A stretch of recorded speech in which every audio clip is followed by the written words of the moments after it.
26, 22, 144. Membahas materi yang pertama yaitu mengenai penggunaan huruf kapital.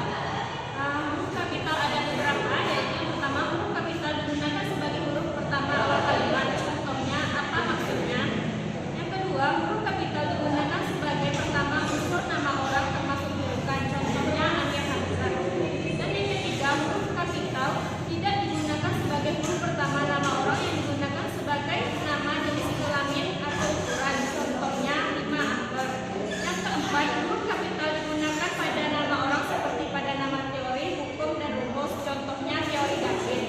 Yang kelima, huruf kapital tidak digunakan untuk menulis huruf pertama kata yang bermakna anak dari seperti bulan, binti, boru. Contohnya Abdurrahman bin Zaini. Yang keenam, huruf kapital digunakan pada awal kalimat dalam petikan langsung. Contohnya ibu berpesan berhati-hatilah nak. Yang ketujuh, huruf kapital digunakan sebagai huruf pertama dalam hal tertentu yang berkaitan dengan agama atau suci. Contohnya Buddha. Yang kedelapan, huruf kapital digunakan sebagai huruf pertama unsur nama gelar, kehormatan, kebangsawan, keturunan, keagamaan atau akademik yang diikuti nama orang dan gelar akademik yang mengikuti nama orang. Contohnya Muhammad Putra Yamin. Dan yang kesembilan, huruf kapital digunakan sebagai huruf pertama unsur nama gelar, kehormatan, keturunan, keagamaan, profesi, serta nama jabatan kepangkatan yang digunakan sebagai sapaan. Contohnya selamat datang yang mulia. Yang kesepuluh, huruf kapital digunakan sebagai huruf pertama unsur nama jabatan dan pangkat yang diikuti nama orang atau yang digunakan sebagai pengganti nama orang, nama instansi atau nama tempat. Contohnya Wakil Presiden Adam Malik. Yang ke-11, huruf kapital digunakan sebagai huruf pertama seperti nama bangsa, suku, bahasa, dan aksara. Contohnya bangsa Indonesia. Yang ke-12, huruf kapital digunakan pada huruf pertama seperti pada nama tahun, bulan, hari, dan hari besar atau hari raya.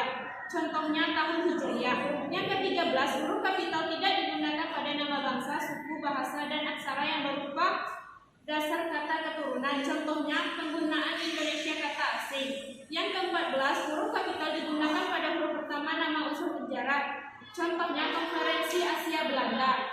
Yang ke-16, huruf kapital digunakan sebagai huruf pertama geografi. Contohnya benua Afrika.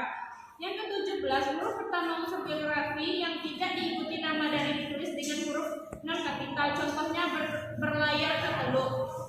Ke-18, huruf pertama nama dari geografi yang digunakan sebagai nama jenis ditulis dengan huruf non kapital. Contohnya jeruk Bali. Yang ke-19, huruf kapital digunakan untuk nama geografi yang menyatakan nama daerah. Contohnya Batik Cirebon. 20, huruf kapital digunakan sebagai huruf pertama semua kata termasuk untuk unsur ulang utuh seperti nama negara, lembaga, badan organisasi atau dokumen terkecuali kata tugas. Contohnya Borneo dan Herzegovina. Yang ke-21, huruf kapital digunakan sebagai huruf pertama setiap kata di dalam judul buku, karangan, artikel, dan makalah serta nama media massa kecuali kata tugas yang tidak terletak pada posisi awal. Contohnya, saya telah membaca buku dari Ave Maria ke Jalan Lain Roma. Yang ke-22, huruf kapital digunakan sebagai huruf pertama untuk singkatan nama gelar dan nama pangkat. Contohnya SG. Yang terakhir, huruf kapital digunakan sebagai huruf pertama kata penunjuk hubungan kekerabatan seperti bapak, ibu, kakak, dan adik serta kata atau ungkapan lain yang digunakan sebagai sapaan. Contohnya kapan bapak berangkat. Sekian materi diskusi dari saya, selanjutnya akan dilanjutkan oleh Anissa Jalil. Saya akan melanjutkan materi yang disampaikan oleh Sarah, yaitu B. Penulisan kata. 1. Kata dasar. Kata dasar disebut sebagai satu kesatuan. Contohnya kantor pajak, penuh sesak. 2. Kata berimbuhan. Imbuhan awalan, sisipan, akhiran, serta gabungan awalan dan akhiran ditulis serangkai dengan bentuk dasar. Contohnya berjalan. 3. Bentuk ulangan. Bentuk ulang ditulis dengan menggunakan tanda huruf di antara unsur-unsurnya. Contohnya anak-anak. 4. Gabungan kata. Unsur gabungan kata yang lazim disebut kata majmuk, termasuk istilah khusus ditulis terpisah. Contohnya duta besar. 5. Pemenggalan kata. Pemenggalan kata pada dasarnya dilakukan sebagai berikut. Contohnya bu bisa dengan a. Kata depan. Kata depan seperti di, ke, dan dari ditulis terpisah dari kata yang mengikutinya. Di mana dia sekarang. Partikel ditulis serangkai dengan kata tak mendahulunya. Contohnya bacalah. Singkatan dan akronim. Singkatan nama gelar orang. sapaan, jabatan, atau pangkat diikuti tanda titik pada setiap unsur singkatan itu. Contohnya SE sama dengan sarjana ekonomi. 9. Angka dan bilangan. Bilangan dalam teks yang dapat dinyatakan 1 atau 2 dapat dinyatakan dengan huruf, tapi jika angka dipakai berturut maka seperti ini. Contohnya, di antara 72 anggota yang hadir, 52 orang setuju, 15 orang tidak setuju, dan 5 orang diam. 10. Kata ganti. Kata ganti ku dan kau ditulis serangkai dengan kata yang mengikuti sedangkan ku, mu, dan nya ditulis sebagai serangkai dengan kata yang mengikutinya. Contohnya, rumah itu ku jual. 11. Kata sandang. Kata si dan sang ditulis terpisah dari kata yang mengikutinya. Contohnya, surat ini dikembalikan kepada si pengirim. Sekian yang dapat saya sampaikan tentang materi penggunaan kata. Selanjutnya akan dilanjutkan oleh Arman. Assalamualaikum warahmatullahi wabarakatuh. Baiklah, saya akan melanjutkan materi dari yang sama, yaitu C. Kata depan di, ke, dari, dan daripada. Kata depan di, ke, dan dari ditulis terpisah dari kata yang mengikutinya, kecuali dalam gabungan kata yang sudah lazim dianggap sebagai satu kata seperti kepada dan daripada. Misalnya, kain terletak di dalam lemari. Bermalam sajalah di sini, di mana ibu sekarang. Mereka di rumah.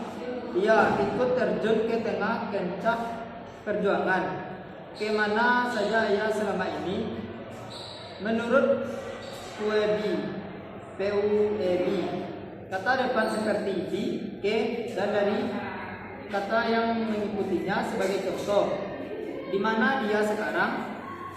Kain itu disimpan di dalam lemari. Dia ikut terjun ke tengah kancah perjuangan.